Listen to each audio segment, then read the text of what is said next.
Il est 7h44 sur BFM Business et sur RMC Découverte. Le grand entretien aujourd'hui, notre invité c'est Julien Audoul. Bonjour, vous êtes député RN de Lyon, membre de la commission des affaires culturelles et de l'éducation. C'est donc allé très vite. Sébastien Lecornu a été nommé Premier ministre. Il est chargé de consulter les partis pour former un gouvernement s'il y arrive. Est-ce que Sébastien Lecornu, il est RN compatible ?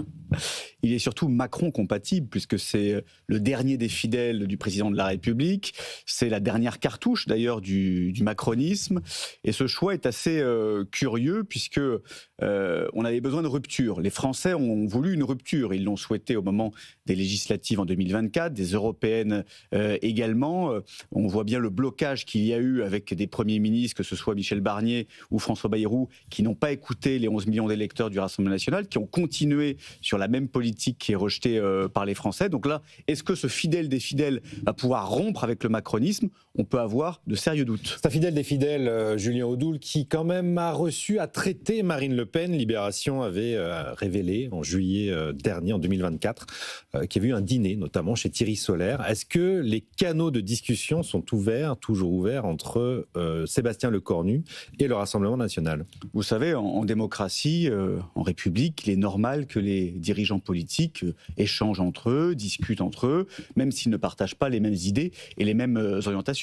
Monsieur Lecornu est quelqu'un de tout à fait ouvert, et quelqu'un qui n'est pas sectaire, plutôt affable d'ailleurs, mais le problème c'est pas la personne de monsieur Lecornu, c'est la politique qu'il va mener. Et c'est vrai que comme il est l'un des plus proches, peut-être même le dernier fidèle de M. Macron, dans le dernier carré élyséen, on a du mal à croire qu'il va engager la rupture avec la politique de son mentor. Mais vous censurez pas de fait, vous commencez pas par dire je censure, vous dites j'attends. On n'a jamais été dans la censure cosmétique, la censure de carnaval. Nous, ce qu'on veut, c'est l'intérêt des Français. Nous, ce qu'on veut, c'est que le pays avance, c'est que l'économie reparte, c'est que le pouvoir d'achat des Français soit renforcé. Et effectivement, il y a des mesures que nous pourrions soutenir, mais nous souhaitons surtout que le gouvernement écoute nos propositions et les reprenne pour aller dans le sens du redressement national. On va revenir sur les mesures. Simplement un mot. Vous dites que Sébastien Lecornu est la doublure du président de la République. Emmanuel Macron a reçu quelques journalistes hier soir à l'Élysée après l'annonce de la nomination. C'est nos confrères de Politico qui le révèlent ce matin. Emmanuel Macron a dit qu'il fallait démasquer Marine Le Pen qui veut nous dégager. Il veut la démasquer car, je cite le président, ils ne sont pas devenus républicains. Évidemment, une référence aux propos tenus par Nicolas Sarkozy la semaine dernière. Quelle réponse vous lui donnez aujourd'hui ? C'est assez lamentable. Non, mais c'est assez lamentable compte tenu de la crise sociale, économique que traverse notre pays. On a 10 millions de Français qui vivent sous le seuil de pauvreté.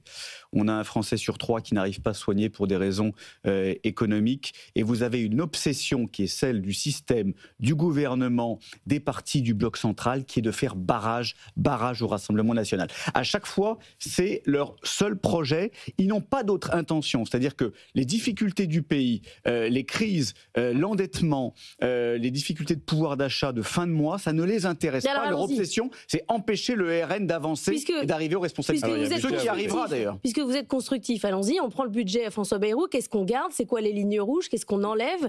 C'est quoi ? C'est le jour férié ? Qu'est-ce qu'il faut enlever pour que ça passe ? Marine Le Pen a été très claire, vous le savez, elle a envoyé un courrier à François Bayrou le 25 juillet dernier, où elle lui a rappelé que les dispositions qu'il avait annoncées, notamment suppression de jours fériés et années blanches, étaient intolérables. Voilà. Et qu'on ne pouvait pas se permettre dans la période de faire porter des efforts supplémentaires, notamment aux Français. Et vous êtes d'accord sur la situation économique du pays ? Ça fait des années que nous le disons, mais cette situation économique, encore une fois, elle est le fait de mauvais choix politiques. Oui, mais vous proposez souvent de dépenser plus, donc du coup, c'est pas très cohérent. Non, on propose de dépenser mieux, c'est ça la nuance. La retraite, 62 ans, mais là, excusez-moi, le carburant... Notre retraite est tout à fait financée. On voit bien d'ailleurs que la retraite Macron est totalement inefficace d'un point de vue économique, mais nous souhaitons surtout réduire la voilure, rendre de l'argent aux Français, notamment sur les gaspillages, train de vie de l'État, comité Théodule, on l'a chiffré à 60 milliards d'euros, cet enchevêtrement de normes, de strates, le millefeuille territorial. Vous avez aussi la fraude sociale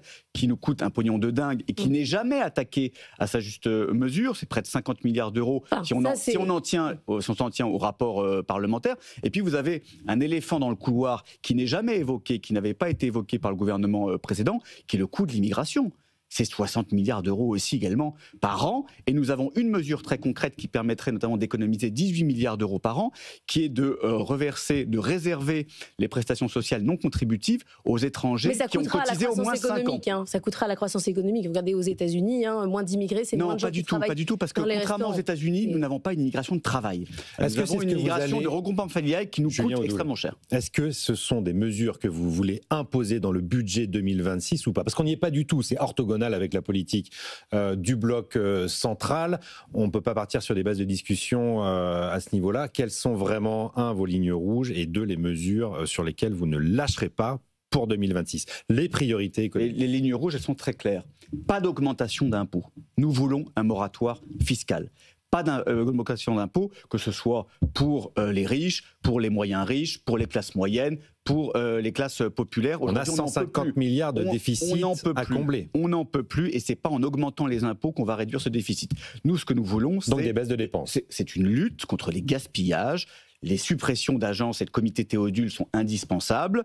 Nous pouvons voir également, comme je vous l'ai dit, sur la lutte contre la fraude sociale. Aussi, pour revenir sur les augmentations au budget européen, on allait avoir une augmentation de près de 7 milliards d'euros pour l'année prochaine. Oui, mais il faut que les gens aient les échelles. Julien, il faut que les gens aient les échelles par rapport à ce que vous dites, d'accord, mais c'est peanuts. C'est-à-dire que par rapport au poids de la retraite, par rapport au poids des dépenses de santé, on est sur des échelles qui sont totalement différentes. À un moment donné, si vous voulez rentrer dans les clous, rentrer aux 3%, comme le propose désormais Jean-Sébastien Tanguy, Jean-Philippe, pardon, il va falloir s'attaquer à des sujets bien plus compliqués, bien plus gros en termes d'échelle. C'est rien ce dont vous parlez par rapport à ce dont on a besoin. Je ne suis pas sûr que ce soit rien.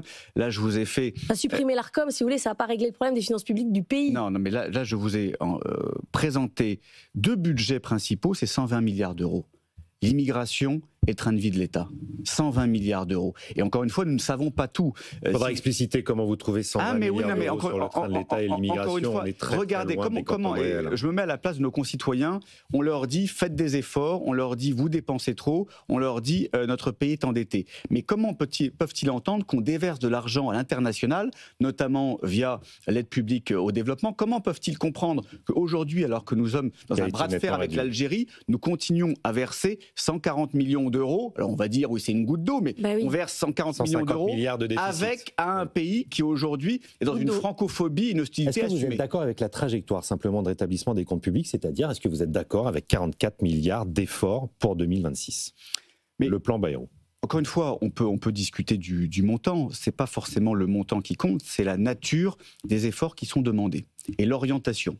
Nous disons que ce n'est pas aux Français de payer, et notamment aux Français qui supportent depuis des années. Mais l'argent public, c'est de l'argent qui est prélevé et redistribué auprès des Français. De l'incompétence et des mauvais choix qui ont été faits. Voilà. Et notamment les classes moyennes. Parce qu'aujourd'hui, on a une classe moyenne qui se désespère, qui tient le pays à bout de bras et qui voit sa situation se dégrader année après année. Donc on dit c'est pas ces Français qui aujourd'hui sont dans une situation difficile à faire les efforts qui n'ont pas été faits avant. Et nous disons en revanche qu'il faut faire des économies sur tout ce qui est accessoire. Voilà, nous avons des domaines prioritaires qu'il faut sanctuariser, vous en avez évoqué quelques-uns, que ce soit la santé, que ce soit la justice, que ce soit la sécurité, mais il y a, encore une fois, des domaines qui sont totalement donc vous n'êtes pas prêt à faire une réforme de fond, si je comprends bien, parce que vous attaquez à aucun sujet qui potentiellement touche à l'ensemble. La fraude sociale, c'est pas un sujet. Mais la fraude sociale, c'est un miroir aux alouettes. C'est pas un sujet. Le millefeuille territorial, c'est pas un sujet. L'immigration, c'est pas un sujet.